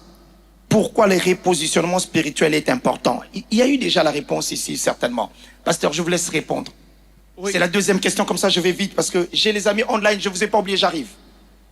Le repositionnement spirituel est important par le fait que tout ce qu'on est en train de dire, Dieu nous attend quelque part. Ah oui. Dieu il peut t'avoir dit que va sous cette montagne. Et il est le premier à pouvoir te dire encore, tu as assez demeuré sous cette montagne. Ça veut dire que c'est pas parce que, oh, Dieu m'avait déjà dit, oui. Mais il faut être suffisamment sensible pour dire que maintenant, il faut quitter il faut être suffisamment sensible pour savoir que le même Dieu qui t'a dit qu'il faut aller dans le torrent des guérites, parce que j'ai commandé un corbeau de pouvoir te nourrir, c'est le même Dieu qui va te dire, maintenant quitte les torrents, va chez la veuve de Sérapta, parce que c'est moi. Yes. Donc, il faut tout le temps, en fait, c'est que Dieu veut de nous, que nous ne soyons pas dans une religion, dans une routine, mais dans une relation avec lui. Parce que si moi, je suis toujours le même mari que j'étais il y a l'année prochaine, 20 ans, je n'ai pas changé, notre relation avec ma femme ne sera pas, elle sera pas bonne, elle sera pas meilleure. Mais nous devons commencer à évoluer même dans notre langage. Les habits qu'on avait mis le jour de notre mariage et qu'on a sauté. Parce qu'il y a eu une évolution. Au fait, Jésus, quand il est venu, la Bible dit quoi? Quand nous avons reçu de lui, la parole s'était fait chair. Elle a habité au milieu de nous. Et d'elle, nous avons reçu, comment la Bible dit? Nous partons de grâce en grâce et de gloire en gloire. Ça veut dire que l'expérience que tu as eu à faire avec Dieu aujourd'hui ne doit pas être la même que tu dois faire avec Dieu demain, parce qu'il renouvelle chaque matin ses bontés. Il ne faut pas s'accrocher aux bontés d'hier et son passé. C'est un peu comme la manne. Quand vous gardez la manne, elle pourrit. Dieu veut que tu puisses manger tout le jour. Ça veut dire que tu sois tout le jour attentif à son écoute, à son positionnement, parce qu'il va te dire que maintenant c'est bon ici, il faut aller là-bas, parce que là, je crois que tu as maîtrisé. C'est pourquoi tu voulais que tu passes des classes, à l'instar de l'exemple. Tu passes des classes, tu vas à un autre niveau supérieur. Vous voyez? Alors, si vous n'êtes pas prêt à vous repositionner avec Dieu, vous n'êtes pas prêt à marcher avec Dieu. Parce que Dieu, il veut que nous puissions aller de gloire en gloire, de victoire en victoire. La même stratégie qui a été faite hier, c'est pas la même. Des fois, on tourne le mur de Jéricho pour confronter l'ennemi. Des fois, on prend seulement l'arche et on va pour confronter l'ennemi. Des fois, on fait quoi? On chante seulement. On chante la trompette. Donc, ça, c'est la relation, en fait, l'intimité avec Dieu. Dieu, il veut de ça. Et notre part, c'est de pouvoir toujours être attentif à la voix de Dieu et à se repositionner. Oh, il faut faire aujourd'hui ça. Oh, je me repositionne, je veux recevoir de toi parce que tu veux que je change. Sinon, ça devient une routine, ça devient boring, ennuyant, parce qu'une relation, chaque jour, boliara, l'os. Compliqué. Bon, il y en a qui aiment manger le foufou tout le jour. Mais des fois, quand il faut changer, tu vas découvrir qu'il y a encore meilleur que le foufou. Ah oui. Donc, ça dépend. Merci, pasteur. Frère Mora, oui. Donc, c'est ce qui est, le repositionnement est nécessaire. Pasteur, je peux profiter pour éliminer aussi une autre question qui était venue, à savoir quels sont les signes ou les éléments qui montrent vraiment qu'un croyant doit avoir pour connaître les repositionnements pour savoir qu'il est sur le point d'être repositionné ou bien il a besoin de positionnement spirituel. Je vais prendre ça de ce que Pasteur Faustin a dit. Un exemple un peu banal. Je suis fan des haricots. C'est connu, c'est international, c'est... Voilà. Il y a une question que je me posais toujours quand j'avais l'impression que maman faisait traîner ça au feu. La première fois, elle me dit, ok, j'ai commencé à préparer. Ok, après je reviens. Maman, est-ce que c'est bon? Il dit oui, Nassina toque ici déjà. Ça a déjà bouilli. Donc, j'ai ok, est-ce qu'on peut... Non. Une autre étape, c'est quoi? Il faut la kalinga mafuta. Elle commence à frire, je sais pas moi, les épices, tout et tout. Ah, après, ok, c'est bon. Moi, je pensais qu'on va manger maintenant. Non. Maintenant, c'est le temps de prendre ce qu'on a frit, mettre dans les haricots. Ok, c'est bon. On a mis. Est-ce qu'on peut manger? Non. Il faut attendre le... Oh, tout ça là, pourquoi? Je m'imagine en train de poser la question aux haricots, est-ce que tu as vraiment besoin de repositionnement? Oui. Parce que c'est-à-dire que c'est pas le fait qu'on t'a acheté qui finit. Il faut qu'on te lave, c'est un autre repositionnement. Et il faut qu'on te mette au feu, tu dois bouillir, c'est une autre position. Il faut qu'on apprête les épices là-bas, qu'on mette sur toi. Qu'est-ce que je veux dire par là? Si Ozol Kakawana, Dieu te fait passer par tout ça là parce que il faut bella.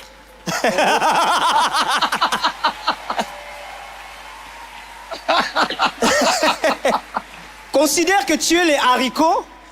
On ne peut pas te manger juste parce qu'on t'a acheté. Il faut bella. Et qu'est-ce que ça veut dire? Tu dois ressembler à Jésus. Oh, yes. C'est ça en fait. Le repositionnement spirituel est très important. Pourquoi? Parce que tu dois ressembler à Jésus. Donc en fait, ce qu'on vise, ce n'est pas le poste que tu vas occuper. Ce n'est pas qui va quitter cette entreprise pour que toi tu prennes la place. Non. Tout ça là, on t'a mis dans l'eau, tu devais bouillir, après on a frit les trucs. Tout ça là, ce sont des passages pour que finalement, le jour où tu meurs, quand on regarde ta vie, tu auras vécu exactement comme Jésus. Yes. Donc, c'est-à-dire qu'on va bien te consommer au ciel. C'est-à-dire obéis bien. Alors, ma sœur, tout ce que tu vois être des défis que tu es en train de rencontrer là, tu n'as plus envie de vivre. Tu n'as plus envie des gens à côté de toi. C'est la preuve que tu as besoin d'un repositionnement spirituel. Et tant que ce n'est pas venu, tu seras frustré. Dès que tu te repositionnes, la frustration quitte de soi. Parce que tu auras compris que c'est moi qui étais au mauvais endroit. C'est moi qui n'avais pas compris. Tu reconnais le besoin du repositionnement spirituel par les défis que tu es en train de rencontrer. Okay. Et tu reconnais que tu as été repositionné, pas par les choses que tu as obtenues, parce que tu serais devenu, par rapport à comment tu pensais pour la même situation, où tu disais que on ne m'aime pas. Pour la même situation, tu te dis, j'ai appris à aimer les autres. C'est ce que tu seras devenu qui montre que tu as été repositionné. Yes. Donc c'est ça. Le pasteur Faustin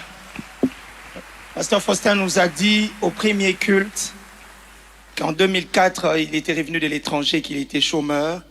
Et arrivé en 2004, il se posait la question, est-ce que je vais encore être chômeur pour l'année prochaine? Alors il pose la question à Dieu, comment est-ce que l'année prochaine va être? Est-ce que l'année prochaine va être différente? Le Seigneur lui dit, ce n'est pas l'année prochaine qui va être différente. C'est toi qui es différent par rapport à l'année prochaine. Et il a précisé, ça sera une année de 365 jours. Oui. Chaque jour aura 24 heures. Chaque semaine aura 7 jours. Rien ne changera. Ouais. C'est toi qui dois changer. C'est toi qui dois changer. Yes. Je prends cette question, elle est importante. Est-ce que je prendrai toutes les questions? Mais je crois que vous avez déjà des réponses. Vous avez des réponses déjà au travers des commentaires de nos pasteurs. Quelqu'un a posé la question, quels sont les préalables pour connaître la maturité spirituelle? Quels sont les préalables pour connaître la maturité spirituelle? Je crois que c'était ma 4e question. En attendant que les pasteurs aient en train de réfléchir. Préalable. Moi, je prends la question de onliner ici. Vous êtes là, la grande famille fille online, vous êtes là. Ok, restez avec nous. Je vais prendre votre question. Quels sont les préalables? Je vais demander qu'on nous balance Philippiens chapitre 2. Je ne sais pas exactement là où l'histoire commence, mais on peut commencer au premier verset. Philippiens chapitre 2, parce que nous parlons de l'intérieur. Oui. Je pense que les préalables commencent à l'intérieur. Ok. Voilà. Philippiens chapitre 2, le premier verset. Pasteur, avant même que vous puissiez lancer Philippiens, je vais juste lancer un petit truc. Avant de grandir, il faut déjà naître. Donc, si tu n'es pas né, tu ne peux pas grandir. Donc, je vais commencer déjà par la nouvelle naissance. C'est déjà rien que le début. Avant de grandir, il faut naître. Il faut naître d'abord. Si tu n'es pas né, on ne peut pas parler de grandir. Voilà, bon, je cherche chez moi. Merci, pasteur. Je vois que ça prend du temps là-bas. Ok. Pasteur Kyonga, je vous garde avec moi. Voilà. Oui. Voilà. Voilà. Ça y est, ok. Alors, il dit, s'il y a donc quelque consolation en Christ, s'il y a quelque soulagement dans la charité, s'il y a quelque union d'esprit, s'il y a quelque compassion et quelque miséricorde, verset 2, rendez ma joie parfaite, ayant un même sentiment, un même amour, une même âme, une même pensée, verset 3, ne faites rien par esprit de parti ou par vaine gloire. Vous voyez des préalables, hein? Mais que l'humilité, quoi? L'humilité vous fasse regarder les autres comme étant au-dessus de vous-même. Verset 4. Que chacun de vous, au lieu de considérer ses propres intérêts, considère aussi ceux des autres. Un autre préalable. Ayez en vous les sentiments qui étaient en Christ. Parce que c'est lui l'exemple. Verset 6, il dit, lesquels, existant en forme de Dieu, c'est-à-dire le Tout-Puissant, tout pouvoir, autorité, existant en forme de Dieu, n'a point regardé comme une proie à arracher d'être égal avec Dieu. Verset 7, c'est là où ça commence. Voici le préalable, c'est dépouiller. Lui-même. Les droits que j'ai, Jésus avait tout le droit. Il a même regardé Pilate, il dit, vous ne pouvez même pas me toucher. Mon père peut envoyer des anges. Il avait le pouvoir de dire que les anges viennent. Il avait le pouvoir d'avoir aussi le cortège pour qu'on puisse ouvrir la route pour lui. Alléluia. Amen. Il avait le pouvoir de prendre le sens unique. Basta. On est main libre. En prenant une forme de serviteur. Est-ce que tu deviens de plus en plus serviteur des autres? Parce que nous sommes sur la terre pour servir. Jésus n'est pas venu sur la terre pour être servi, mais il s'est fait serviteur. Est-ce que jusque là où tu es, tu deviens serviteur des autres? La position que tu occupes, est-ce que ça sert un grand nombre? Ou tu te sers, ou tu attends qu'on puisse te servir? Yo comme un patron. En devenant semblable aux hommes. Verset 8.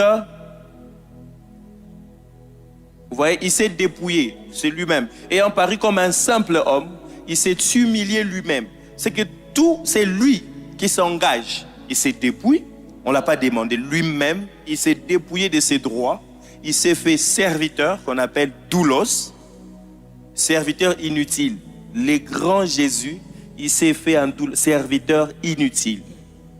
Il s'est humilié lui-même, se rendant obéissant. Quand vous regardez ces quelques versets, vous allez voir le préalable pour atteindre la maturité spirituelle. Le préalable, c'est chaque jour, qu'est-ce que tu perds pour Christ? Wow. Chaque jour, qu'est-ce que tu perds pour Christ? Parce que toutes les fois que nous venons, Paul nous exhorte en nous offrant nous-mêmes comme un sacrifice. C'est-à-dire, il y a quelque chose que tu dois sacrifier. Ton honneur, ton orgueil, ta méchanceté, ta jalousie. Qu'est-ce que tu perds? Non, moi ça c'est ma faiblesse. Je ne peux pas abandonner ceci, je ne peux pas abandonner cela. Tu n'es pas encore prêt pour la maturité spirituelle. Wow. Tu es né, mais tu n'es pas encore prêt. Je l'ai dit le dimanche dernier. Et Paul dit, quand j'étais enfant, je parlais comme un enfant. Je réfléchissais comme un enfant. J'agissais comme un enfant. Quand j'ai grandi, il dit, j'ai fait disparaître. Qu'est-ce que tu fais disparaître de l'enfant? Cette année est l'année qui va commencer. Cette année, qu'est-ce que tu as fait disparaître? L'année prochaine, qu'est-ce que tu vas encore faire disparaître de l'enfant pour que tu puisses manifester l'homme fait, l'homme mature? Et Jésus, il a fait ça. Il dit, se rendant obéissant jusqu'à la mort, même jusqu'à la mort de la croix. Et la conséquence, le verset 9, vous allez voir, il dit, verset 9, c'est pourquoi aussi Dieu l'a souverainement élevé et lui a donné le nom qui est au-dessus de tout nom. Certains cherchent l'élévation en marchant sur les autres. Mais nous, les enfants de Dieu, nous cherchons l'élévation en se débarrassant de tout. Et nous entrons directement dans la volonté parfaite, parce que j'ai défini que le repositionnement spirituel, c'est cette posture, c'est le changement de posture intérieure et extérieure en s'alignant aux instructions de Dieu et à sa volonté. La volonté de Dieu, il veut t'élever. Mais pour que tu puisses jouir de cette élévation, il y a des choses que tu dois perdre. Qu'est-ce que tu as perdu jusque-là? Qu'est-ce que tu as perdu? Ton honneur. Non, on a un pasteur. Na place Kokoma, Christ pour que tu puisses manifester. Il dit, Dieu l'a souverainement élevé, lui a donné le nom qui est au-dessus de tout nom. Verset 10, afin qu'au nom de Jésus, tout genou fléchisse dans les cieux, sur la terre et sous. Il y a certaines choses qui nous résistent juste parce que nous ne sommes pas suffisamment soumises à la main puissante de Dieu. C'est que tu sens comme si, non, saison n'a maintenant sentir le combat. En fait, les choses te combattent encore parce que tu n'as pas encore abandonné certaines choses au-dedans de toi. Voilà pourquoi tu ne sais même pas jouir de ton autorité spirituelle, juste parce que toi-même, tu n'as pas encore fait ce travail intérieur. Parce que la maturité, c'est cette capacité de discerner, mais ça te donne aussi une autorité, ça te donne la capacité de posséder ton territoire et de rester le maître. Alléluia. Amen. Donc, je pense que c'est ces versets ici qui peuvent nous donner. Maintenant, c'est à toi de poser une question. Est-ce que j'ai le sentiment de Christ? Est-ce que je considère les autres ceci? Est-ce que pose-toi, fais cet examen personnel. Est-ce que cette année, j'ai servi combien de personnes? Ma position m'a donné l'opportunité de servir combien de gens? Est-ce que je me suis servi des gens ou j'ai été vraiment serviteur des autres? Tu es ministre, tu es chef d'entreprise, tu es député. Je ne sais pas dans quel domaine que le Seigneur t'a appelé, mais est-ce que cette position que Dieu t'a donnée t'a donné l'opportunité de servir les autres? Moi, je pense que c'est ça le secret de la maturité. Merci beaucoup, pasteur. Est-ce qu'on peut acclamer le Seigneur? Avant que je puisse prendre les questions de Phila online, j'ai des questions ici, mais j'ai aussi des bonnes nouvelles. Dites à votre voisin, bonne nouvelle. Alors, la bonne nouvelle, elle est celle-ci, c'est que nous aurons notre première session de baptême le 3 janvier 2026 à partir de 9h. Ça, c'est une bonne nouvelle.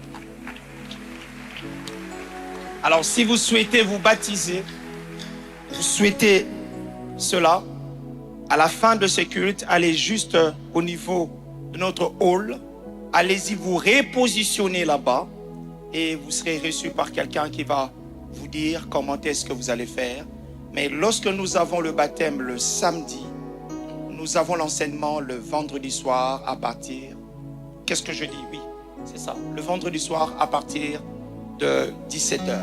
Donc le vendredi 2 janvier, il y aura enseignement sur le baptême. Et le samedi, nous aurons le baptême à partir de 9h. Soyons là pour accompagner nos bien-aimés qui vont se faire baptiser. Mais il y a aussi encore une autre bonne nouvelle, pasteur. J'ai une bonne nouvelle aujourd'hui. Okay. J'ai encore une bonne nouvelle. Dites avec moi, chambre noire. Chambre noire. Chambre noire.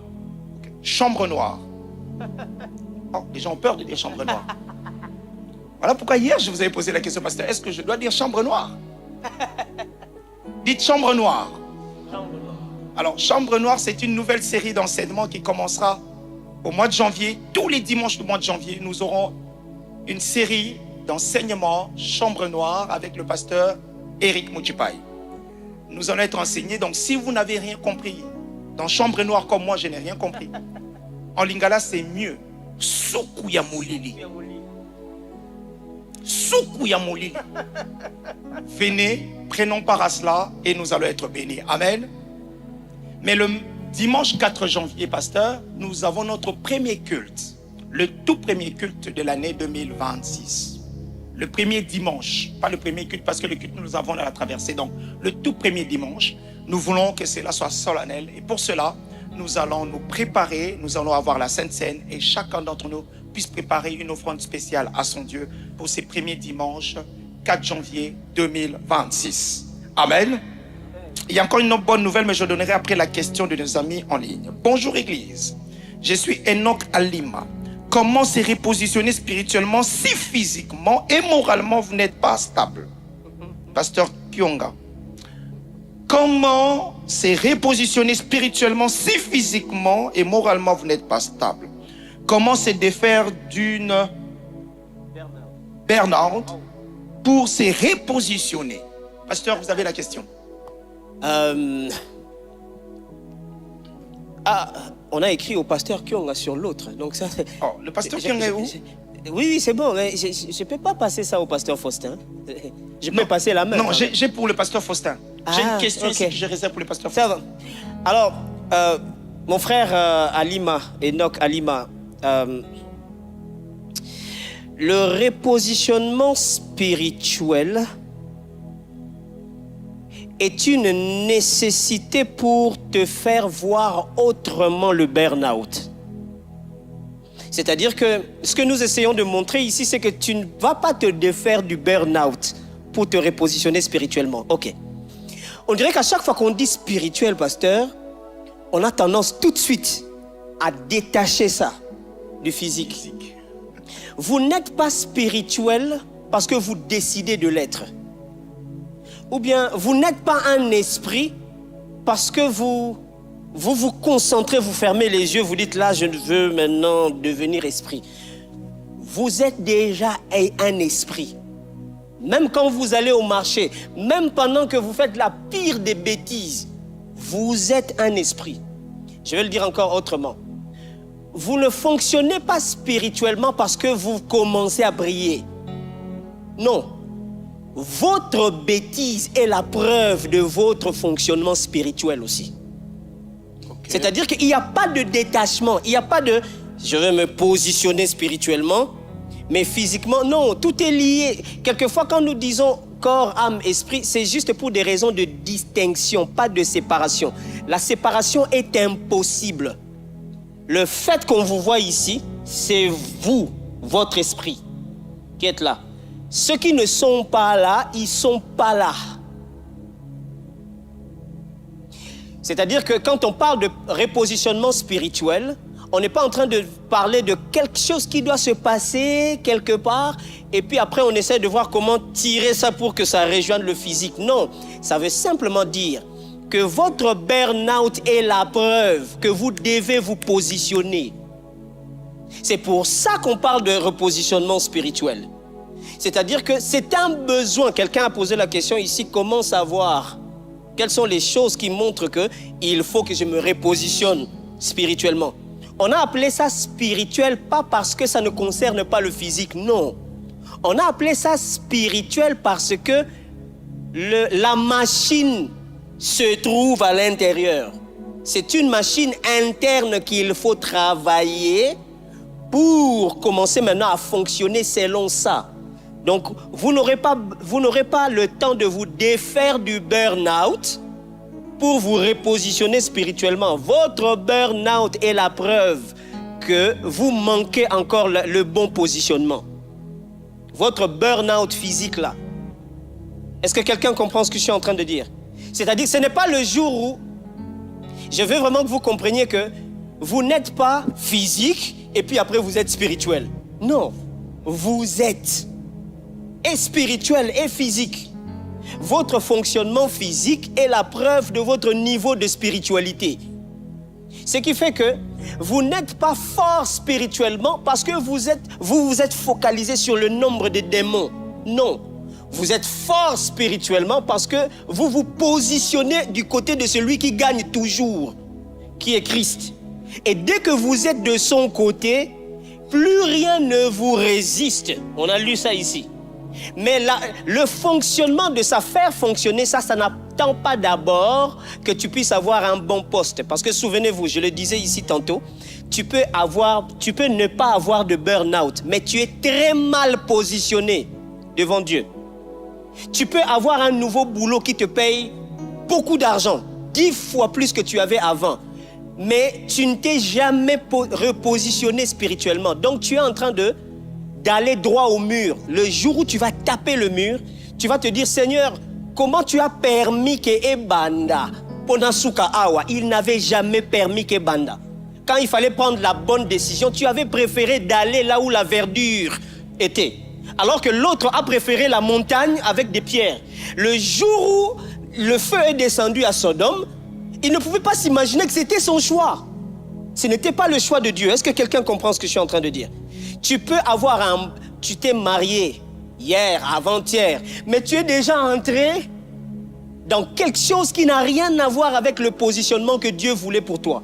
Ce n'est pas parce que physiquement ça a réussi que spirituellement tu es bien positionné. Tu peux réussir physiquement et échouer selon le plan de Dieu.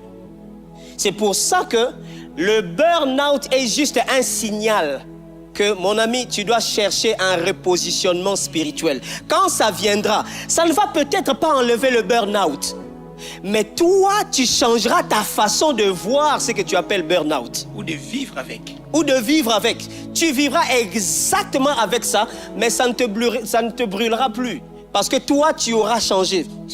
Souvenez-vous, ce que Dieu vise, c'est toi. Ce n'est pas le burn-out. Donc toi, positionne-toi comme il faut spirituellement. Le burn-out, on s'en fout.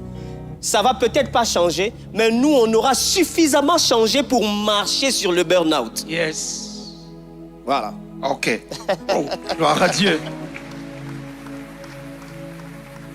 Je sais pas, pasteur, mais c'est différent du premier culte. Ici, je sens l'atmosphère prophétique. Ok. Je voulais juste ajouter par rapport aux frères aussi, ce que le pasteur a dit.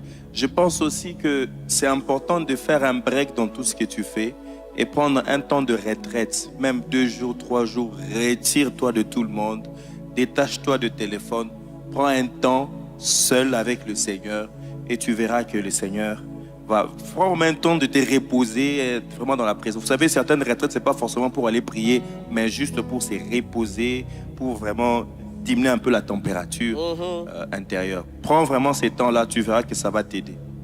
Je prends la dernière question ici en salle. Elle est celle-ci. Elle était importante. Je pose ça à Pasteur Faustin parce que nous avons eu une question similaire. Juste vraiment une question similaire. Et ces personnes viennent du même endroit en plus. Hein. Je ne sais pas pourquoi. Quelle attitude avoir quand autour de vous, vous avez de la méfiance? C'est la question qui nous a été posée relativement au repositionnement spirituel, alors qu'autour de vous, les gens ne comprennent pas et vous vous méfiez. Cette même question est posée. Après cette question, je demanderai à chacun d'entre nous, vraiment après cette question, si on pourrait déjà nous préparer à un petit moment de prière. Nous aurons le pasteur Mouchipai pour un petit moment de prière. Et après, nous allons déposer nos offrandes et nos dîmes. Le pasteur Faustin va nous bénir, il va prier pour nos dîmes offrandes, il va prier pour nous pour cela. Et à la fin, quand on aura reçu des nouveaux venus, nous allons avoir le pasteur Kyonga qui va faire une déclaration finale avant qu'on puisse s'en aller chez nous. Amen. Vous êtes d'accord avec ça? Ok. Pasteur Faustin. Alors, quelle attitude avoir quand autour de vous, il y a de la méfiance? En fait, il y a 2 volets à ma réponse. La première, tout à l'heure, on a parlé des circonstances et des temps. Dieu parle tantôt d'une manière et tantôt d'une autre.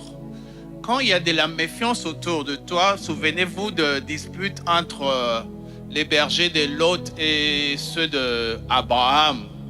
C'était au fait les temps de la séparation qui a provoqué même un sentiment d'inconfort qui fait que les gens commençaient à se disputer. Vous allez voir que là où on vous avait déjà accueilli, tout était bon et tout. Mais après, par le fait que vous êtes Jonas dans un bateau dans lequel vous ne devrez pas être, il commence à avoir des problèmes autour de vous.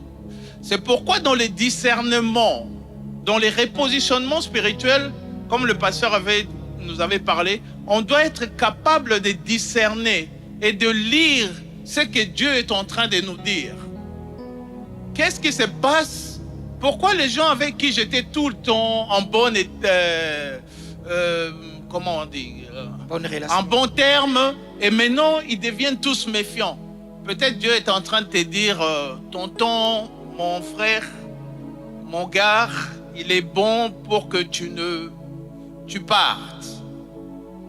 Il y a un peu comme si tu es de trop quelque part. Hein? Les circonstances te disent, passe à mon passage, comme on a parlé ici. Il y a 2 fois des choses comme ça. Il faut savoir lire pour dire que ici, je crois que c'est plus moi qui dois être là. Ça, c'est un aspect de pouvoir voir les choses. Et un autre aspect, c'est de pouvoir dire, autour de moi, il y a de la méfiance, on veut me faire du mal. Mais il y avait une réponse même qu'il a donnée même par rapport à sa question. Il a dit, je sais que je dois pardonner. Oui, je sais que je dois pardonner. Mais attendez, vous savez déjà, non? Donc, la Bible dit, ne devez rien à personne, sinon de vous aimer les uns et les autres. Donc, la seule dette qu'un chrétien doit avoir envers une autre, à son prochain, c'est celui de l'aimer. Donc, c'est l'amour qui doit déterminer. Parce que, dites-moi, Dieu, quand nous sommes infidèles, la Bible dit Dieu fait quoi? Dieu demeure fidèle. Par sa nature, il demeure fidèle. Bon, si les gens sont autour de toi, sont méfiants, par ta nature d'enfant de Dieu, tu dois devenir méfiant?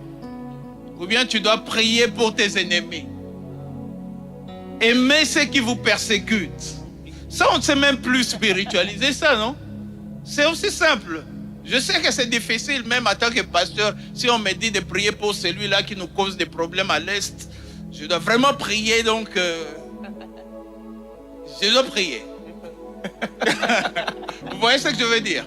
Mais c'est un commandement que Dieu nous demande de pouvoir le faire, et on n'a pas le choix que de pouvoir le faire. Et poser la question à Dieu. Et ma question est savoir, est-ce que ces gens-là ont toujours été méfiants? Ou bien c'est dans une période de la vie? Et là, il faut pas toujours, on a toujours tendance à dire, oh, les gens ne m'aiment pas.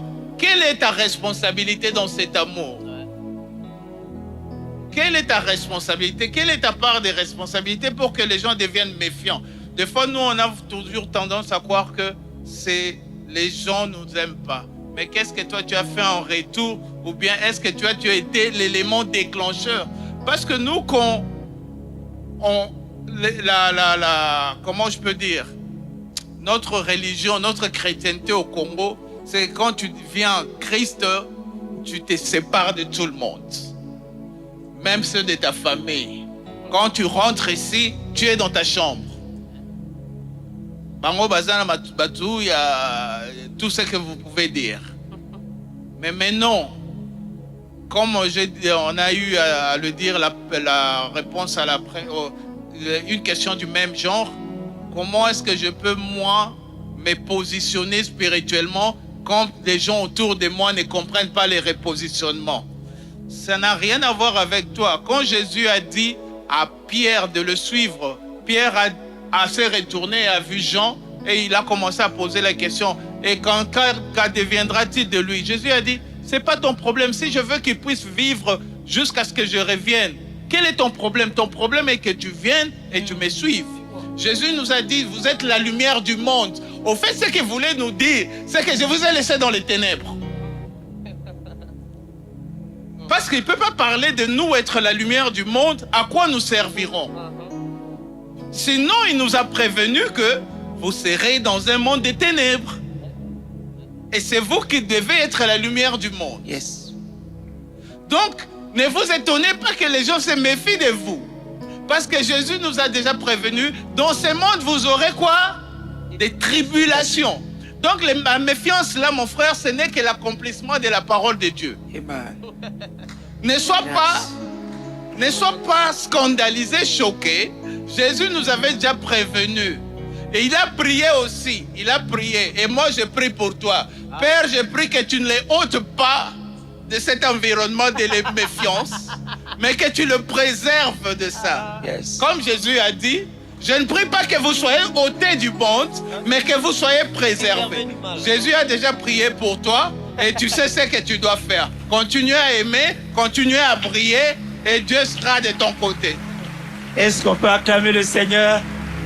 Merci au pasteur Faustin, merci au pasteur Kyonga, merci au pasteur Muchipai. La bonne nouvelle avant qu'on puisse prier, la bonne nouvelle elle est celle-ci, c'est que nous commençons cette nouvelle année avec un programme de jeûne et prière. Oh, comme tout le monde amen. Cœur en prière. Amen. Nous commençons à partir de lundi 5 janvier jusqu'au 21. C'est ça, pasteur?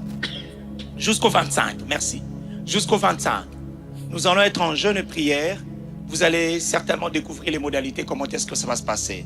Mais il y a un support qui nous permettra de suivre ces calendriers de jeûne et prière ainsi que des recommandations et des références pour prier. Ça s'intitule Cœur en prière aussi. Nous commençons déjà la pré-vente aujourd'hui. Donc, vous pouvez déjà aller acheter au niveau de notre hall d'entrée. Il y aura une équipe là-bas. Vous pouvez aller déjà acheter. Et lorsque les livres vont arriver, on va vous remettre.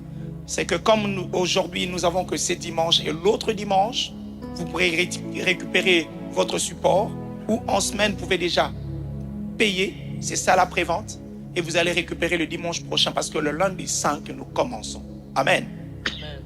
Qui est content pour ces temps de jeûne et prière? Repositionnement spirituel. Donc, nous avons se repositionner spirituellement. Pasteur Mouchipai, est-ce que vous pouvez prier pendant quelques minutes pour des personnes qui n'ont pas été là les dimanches? Peut-être certaines personnes ont suivi en ligne. Peut-être certaines personnes ont suivi les résumés ou pas. Mais cette question de repositionnement spirituel à ces derniers dimanches de l'année, il reste que 3 jours pour clôturer cette année. Comme cette sœur qui nous avait posé la question au premier culte. Et si j'avais raté le repositionnement spirituel, si j'avais raté ma saison, est-ce qu'il m'est encore donné l'opportunité de me rattraper? Y a-t-il des gens qui se posent la question aujourd'hui en disant « Je crois que j'ai manqué quelque chose cette année ». Est-ce qu'on peut prier pour ces personnes-là? Après la prière de pasteur Mouchipai, veuillez préparer vos dîmes et vos offrandes parce que le pasteur Faustin viendra pour prier pour nos finances, bénir. Et après quoi, nous allons rester encore quelques minutes pour recevoir le nouveau venu. Et le pasteur Kyonga va proclamer une déclaration pour nous. Ne soyez pas pressés de partir. Restez jusqu'à la fin parce que Dieu peut encore repositionner quelqu'un même à la toute dernière prière pour clôturer ses cultes. Alléluia. J'aimerais que nous puissions légèrement juste lever nos deux mains. Comme je l'ai dit dans l'intervention, je ne sais plus si c'est au premier ou au second. Quand tu as raté la saison, la première des choses, c'est demander pardon à Dieu.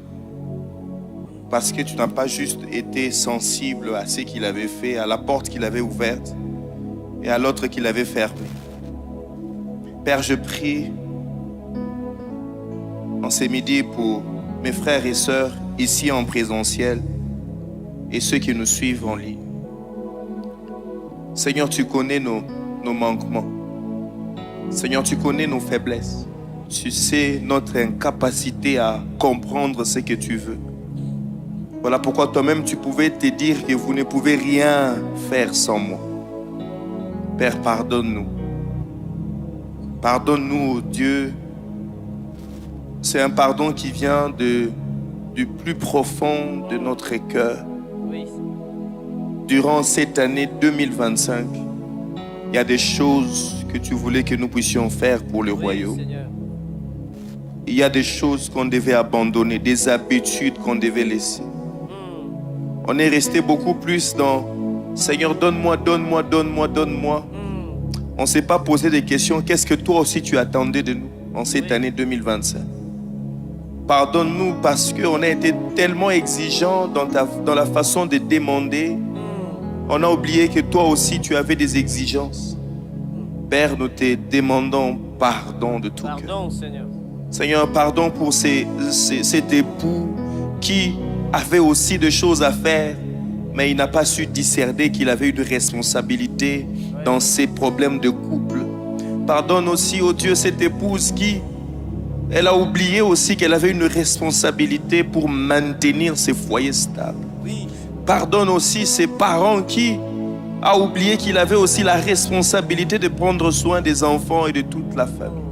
Pardonne aussi ces enfants qui ont oublié qu'ils devaient honorer le parent, ils devaient aimer, ils devaient obéir aux instructions de parents. Pardonne aussi à ces chefs d'entreprise, cette autorité, cet homme qui a oublié qu'il avait aussi de devoirs, des responsabilités, non seulement vis-à-vis des hommes, mais aussi tu avais des attentes. Tu lui avais donné cette position parce que tu voulais accroître l'influence du royaume, mais on n'a pas su comprendre ça. Pardonne-nous, Seigneur. Les dieux de la restauration, nous venons devant toi pour que tu puisses restaurer nos destinées. Nous ne voulons pas, oh Dieu, les choses qu'on a fait en 2025, les erreurs que nous avons commises en 2025, que nous puissions encore les reproduire. C'est que tu attends de nous que nous puissions produire de fruits abondants, mais des fruits qui demeurent dans le temps et dans la saison.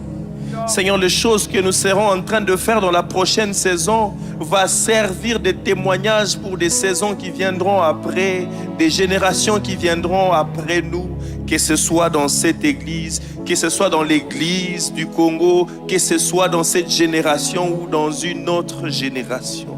Père, permets au Dieu que chacun de nous devienne de plus en plus sensible à la voix du Saint-Esprit, car quand toi tu viens, tu nous conduis. Permets que la saison qui commence dans quelques heures soit une saison où nous serons conduits par ton Esprit. Saint-Esprit de Dieu, viens nous conduire. La saison qui commence soit une saison où toi tu utiliseras les circonstances pour nous enseigner les voies de Dieu, pour nous enseigner la volonté de Dieu, Seigneur. Nous te les demandons, que tu enseignes chacun de nous selon ses responsabilités, mais aussi son positionnement social, qu'il soit enseigné par toi. Permets au Dieu que la saison qui commence, que ça soit une saison de révélation, parce que tu as dit quand ton esprit viendra, non seulement qu'il va nous conduire, il va nous enseigner, mais il nous révélera des choses cachées. Seigneur, il y a des choses qu'on n'a pas su voir parce que tu ne l'avais pas révélé. Nous croyons que la maturité est là pour que nous puissions comprendre les choses élevées. Je prie dans le nom de Jésus que nous entrons dans une saison où nous pouvons discerner ta visitation dans cette nation. Je prie au Dieu que nous entrons dans une saison où nous serons à mesure de discerner ce que tu veux faire dans nos vies, ce que tu veux faire dans nos quartiers, ce que tu veux faire dans nos institutions, afin que chacun de nous, quand il sera positionné, qu'il dise comme Joseph: Dieu m'avait envoyé ici pour vous sauver. C'est une saison où nous allons dire comme Joseph, au-delà des circonstances difficiles, au-delà des mauvaises choses qu'on a vécues en 2025, si tu permets que nous puissions entrer en 2026, c'est pour que nous puissions sauver des générations comme Joseph qui a su dire: Dieu m'avait envoyé ici pour vous sauver. Père, je prie dans le nom de Jésus que tu ne rates personne. Je prie dans le nom de Jésus que chacun de nous comprenne, qu'il soit en mesure de discerner les saisons où toi tu es en train d'agir dans cette nation, que tu es en train d'agir dans chaque institution, que tu es en train d'agir dans chaque famille. Saint-Esprit de Dieu, 2026, ça soit une année où tu vas glorifier Jésus dans nos vies. Par la qualité de vie, la qualité de personnes que nous deviendrons. Seigneur, la qualité de choses que nous serons en train de faire. Permets au Dieu que la décision que nous prenons ce matin puisse affecter notre lendemain. Permets à ce que, au Dieu, les repositionnements, la position en Christ, que nous prenons conscience de cette position ce matin pour que nous sachions que nous devons briller. La saison où nous allons briller, la saison où nous allons avancer, la saison où le royaume de Dieu va s'étendre et la puissance de l'ennemi sera chassée et repoussée et la lumière sera en train de gagner du terrain partout où nous serons en train de passer dans le nom puissant de Jésus. Saint-Esprit de Dieu, merci de le faire et de le sceller par ton feu. Au nom de Jésus, Amen. Amen. Alors que nous prenons nos dîmes et nos offrandes,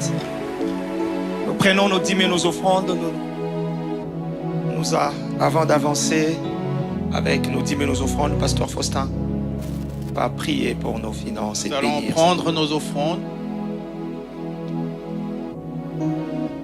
Père, nous venons encore en ces matins, en ces derniers dimanches de l'an 2025, c'est 28 décembre. Venir encore une fois t'adorer par les fruits de notre labeur. Toute l'année, tu as été Jéhovah juré. C'est lui qui pourvoit. Tu as été Jéhovah Rapha, c'est lui qui guérit. Tu as été Jéhovah Nissi, notre bannière et notre victoire en toutes choses. Et tu as pourvu à nos besoins. La preuve, nous sommes ici en bonne santé parce que toi, de toute autre manière, même ceux qui disent qu'ils n'ont pas de travail, tu as pourvu à leurs besoins physiques. Et en ces moments, nous venons t'adorer avec les fruits de ce que tu as mis dans nos mains, les fruits de nos revenus. Reconnaître que c'est toi qui es la source et nous venons donner, Seigneur, de gloire parce que nous savons que c'est toi qui donnes la puissance, la force d'acquérir des richesses. Et quand nous donnons à ton œuvre, Seigneur, c'est parce que nous savons que toi, Seigneur, qui est notre source, tu donnes à celui qui a un cœur joyeux, qui vient t'adorer et reconnaissant à l'instar, Seigneur, d'Abel, qui a donné les fruits de son travail, de son troupeau, Seigneur, que tu as fait prospérer. Merci parce que toi, tu acceptes ces offrandes. Merci, Seigneur, de gloire, nous avons foi que ce que toi, tu as mis entre nos mains, nous les donnons dans ton œuvre, qui va faire avancer ton œuvre et nos vies seront avancées. Je proclame et je déclare, Seigneur, en cette même période, l'année prochaine, celui qui donne, Seigneur, en ces jours, sera en capacité de donner 10 fois, 100 fois, 1000 fois plus que ce qu'il donne en ce matin, en signe de foi et de reconnaissance et d'obéissance que nous avons parlé. Merci de nous agréer et merci d'agréer nos offrandes. Dans le nom tout-puissant de Jésus, nous bénissons ton peuple. Amen. Amen. Pouvons nous avancer pour offrir.